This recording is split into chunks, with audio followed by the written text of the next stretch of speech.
plain and simple. Byron York has a great point today in a piece that he wrote for the D.C. Examiner. Cut the deficit without cutting services? Start here. Whenever a conservative suggests reducing the federal deficit by cutting spending, rather than raising taxes, there's always somebody say, well, what would you cut? Americans may say they want less government spending, the argument goes, but they don't want anybody to touch their services and their subsidies and their monthly checks. Fair enough, but there's a persuasive counter-argument going around in conservative circles these days. You can start cutting government spending without cutting anyone's services or subsidies or monthly checks. Just bring the pay of federal workers into line with pay in the private sector. The Heritage Foundation has done a study, and we've told you about this.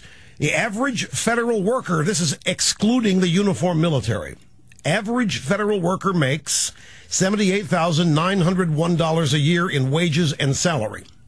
The average private sector worker earns $50,111. So you could say here that the federal worker makes $29,000 a year more average than private sector. Now, when you count generous health and pension benefits, which, as we know, for government workers are through the roof and sky high, the average total compensation of federal workers comes to $111,000 a year. The average in the private sector is $60,078. So essentially, public employees, federal government workers, are making $51,000 in total compensation, benefits, pensions, et al. $51,000 a year more than people in the private sector. Now, you may say, well, what's wrong with that? Rush, you're all for people doing well. Yeah, I am, but nobody in the public sector is producing anything. You talk about productivity. Productivity falls for the first time since 2000. They don't measure that in the federal government because there isn't any. There is no production. What does the federal government produce besides paper, regulations, laws, obstacles, shackles? But they don't produce anything tangible. They don't grow anything.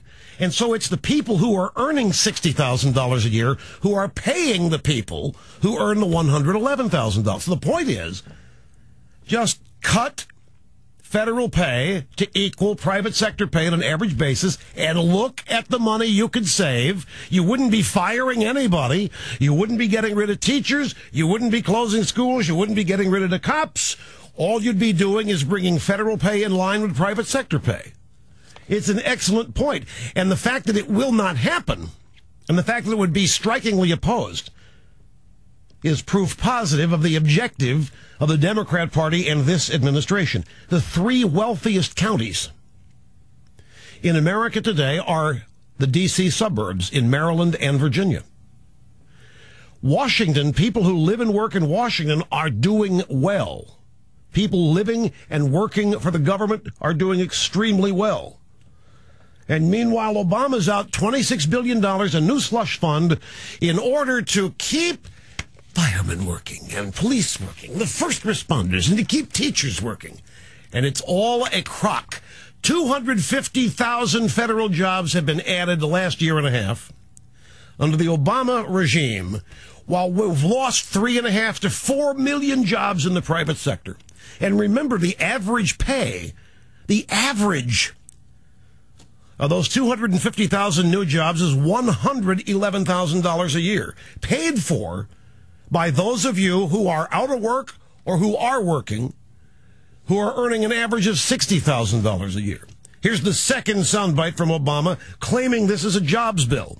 It will cost us jobs at a time when we need to be creating jobs.